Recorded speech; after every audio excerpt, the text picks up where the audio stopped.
What's your name and what's the name of the store? Barbara Longva, So Inclined. Why do you call it So Inclined? Well, I was going to call it So What? And that was taken by a theater company in Halifax, so I couldn't use the name. So then I went to the local store and I said, I really need a name like before tomorrow. So all my friends were sitting around at the store and they started throwing out names, and one guy said So Inclined. And I thought, well, that's cool, because it's like, you know, it's uphill, it's going forward, and I kind of liked it, so I called it So Inclined Funky Hats and Clothing. Cool. Yeah. What brought you to or motivated you to start this specific business? Well, when I was a little girl, my mother was taking sewing lessons when I was 5, and she taught me to sew, and it became a passion, making doll clothes, and then I was very good at it. It was just a natural sewer.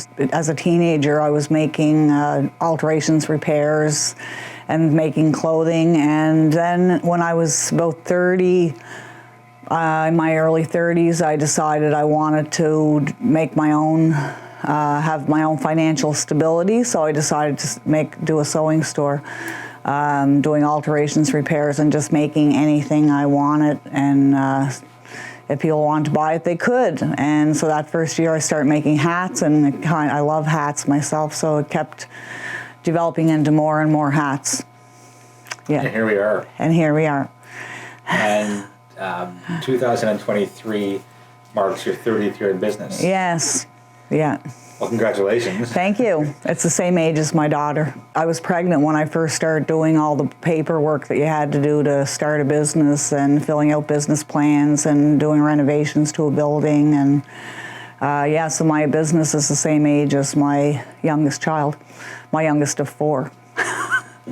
Cool. Yeah. How long have you been part of the Cabot Art Trail? It's been so long, I don't know.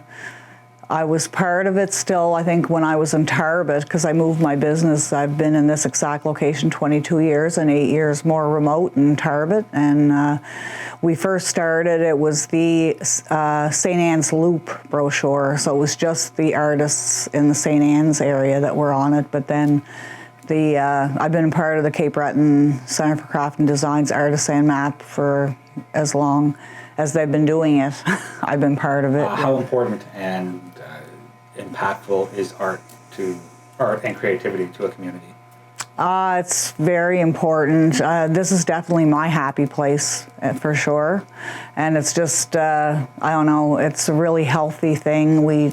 All of the artisans in the area sometimes give courses too, in our off months.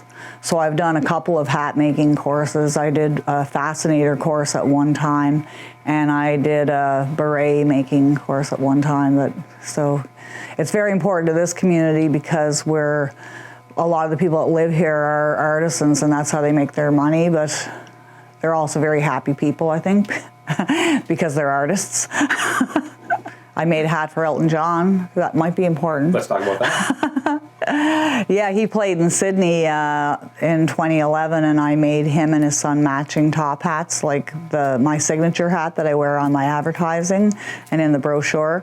And I brought them into the concert that I attended and gave them to the manager of the venue, who gave them to Elton John. And about a week later, I received a handwritten thank you note from Elton John for the hat. And he went to Summerside afterwards and did put a hat on his head during the concert, so I think it was my hat. Cool. Yeah. If you'd like to get a perfect hat for you, just get in touch with me on my phone number, 902-304-0123, or my website, www.soinclined.ca, or phone me at the business during May till the end of October at 902-929-2050. Or come to my store, my funky store in Wreck Cove on the Cabot Trail, halfway between Baddeck and Ingonish.